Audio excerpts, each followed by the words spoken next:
यवतमाळ जिल्ह्यातील 7 घरफोडीचे गुन्हे उघड झाले आहे.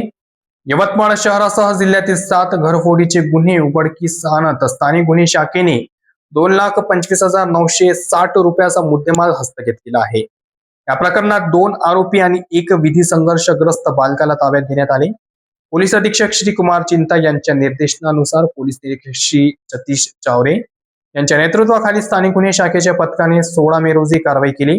गोपनीय माहितीच्या आधारे सुरेश उर्फ जादू नरेंद्र मलांडे व राहुल उर्फ मच्छी वामन वागदरे राहणार तलाव फैल यांच्यासह विधी संघर्षग्रस्त बालकाला ताब्यात घेण्यात आले.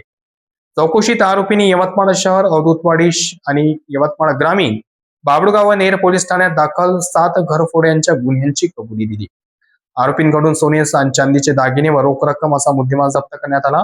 ही कारवाई अप्पर पोलीस अधीक्षक श्री अशोक थोरात यांच्या मार्गदर्शनाखाली सपोनी मनीष गावंडे, गजानन राजूमल्ले, शिवशंकर कायंदे तसेच स्थानिक गुन्हे शाखेच्या पथकाने पार पाडली.